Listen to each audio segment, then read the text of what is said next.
there were 3 or 4 trends that I saw. So the first one is connectivity of the overreaching trends. And this is a company that has set up WiMAX around the country. So WiMAX is another one of these wireless technologies which allows for relatively high-speed broadband access inexpensively, and they've already wired up a handful of cities. They're actually setting up 13 cities with WiMAX, and Clearwire was acquired by Sprint. So that is a WiMAX transceiver modem. So this is an antenna that receives internet over the air wirelessly and acts like a modem, like a cable modem or a DSL box to your home, and it's Wi-Fi. So it's the internet receiver, and it's the Wi-Fi hub for a home.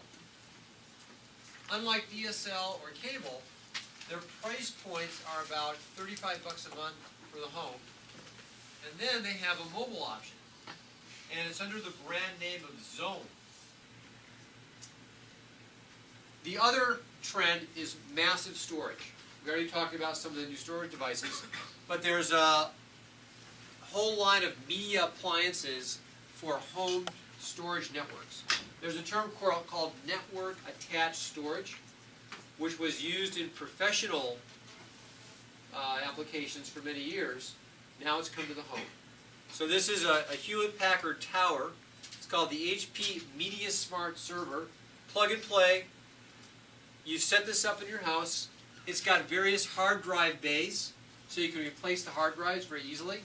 And it stores your photos, your video, your email, your music in one place, backs up all your computers, and it's recognized by the other devices on your home network, like your Wi-Fi music player, like your HD television, like your laptop, your desktop, and your mobile internet devices or your mobile phones will all connect up to your storage device, network attached storage.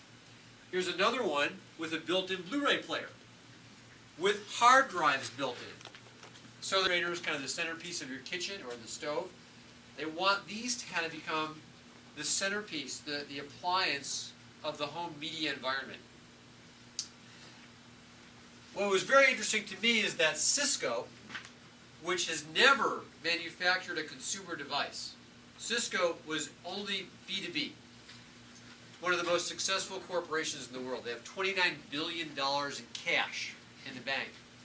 They have about 80% of their market share. John Chambers is considered one of the most successful CEOs in American business history. And now they are getting into the consumer market with home media servers and appliances. They bought a company called Linksys, which makes wireless routers and hubs. And they've come out with this device, which is a storage system that connects wirelessly to your home network. Netgear also makes a slim profile storage device with a removable hard drive bay. So you can take your 350 gigabyte or terabyte device, put it in the machine, back up all your files, take it out, put another hard drive in. And so you can have that first backup somewhere safe, and you can rotate the backups if you wanted to, or you can have different drives for different purposes. So this is really now getting down to the consumer household level. So now let's get into the other side of connectivity, which is convergence. So the other major trend, the second major trend that I saw at the CES was finally real convergence, where things are really integrated and working together. And the first evidence of this is the network Blu-ray disc player. Network Blu-ray disc player from LG. LG, by the way, Sony reported its first quarterly loss in its history for last quarter, which is kind of shocking. And the South Korean consumer electronics companies are doing very well. So Samsung is now officially the largest consumer electronics company in the world. and LG I think is in the top 3 or 4. But LG has come out with what they call the networked Blu-ray disc player. That's one side of it. That's the other side of it. So this plays Blu-rays, but it also connects to the internet. So it'll stream content over the internet to your television, as well as play the Blu-rays. So this is hedging the bet. So they're saying, okay, well, if you don't want to buy the Blu-ray at, or rent the Blu-ray disc from Blockbuster or Netflix, just hook right up to the internet and we'll stream it over this box for you. And they've partnered up with content providers like Netflix and YouTube so that you can get that information right over the same box. So this is converging the idea of a set-top box with an optical player into one unit connected to the HD TV. YouTube is right on the label of the device. So when you buy these things, they're branding it with YouTube. To your point that YouTube is now so integrated into the social milieu that the Senate uses YouTube, they're selling Blu-ray players with YouTube as a branded part of the player. So what does that tell you? Well, what's built into this player? The server connects to the internet. It's connected to the internet. It's IP capable. It's got IP capability. So it's either got an Internet Ethernet connector or Wi-Fi. In this case, it's an Ethernet connector. Now, the other thing you can learn from this is this logo, BD Live. So we'll talk more about that, but what BD Live is the BD Live players supplement the actual Blu-ray disc with information that it can download directly from the internet. So you do the special features on a DVD, I have the interview with the actor, I have the commentary. Well, now the optical disc can have software that actually links to the internet and pulls down new information. So you can update the special features. You can update the trailers.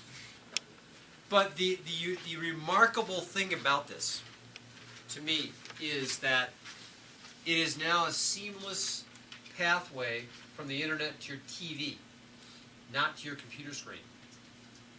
It now moves the internet from the computer screen to the TV screen. That's a fundamental shift. And that is the promise of convergence fulfilled. The fact that it does Dolby in Digital Plus means it's got enhanced sound, which basically are moving what they call home theater in a box. And the real fundamental principle of home theater is enhanced sound, because your ears fool your eyes.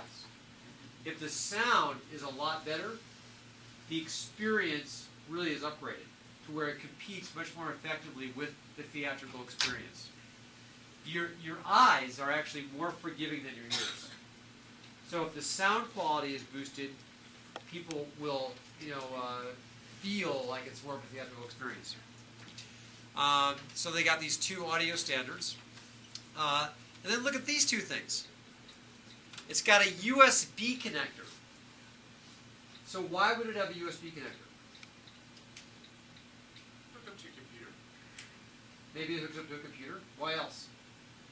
What is the USB connector used for the most? Storage. Right? What do you use your USB connector on your computer for? External hard drives.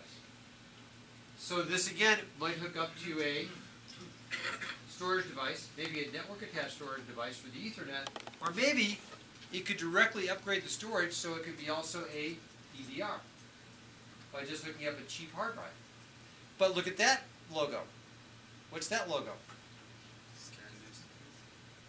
SD card, secure digital card. So it also takes those little secure digital cards, which we've just seen are going to go up to 2 terabytes in a few years, probably a quarter of a terabyte by the end of this year. So now you could maybe end up buying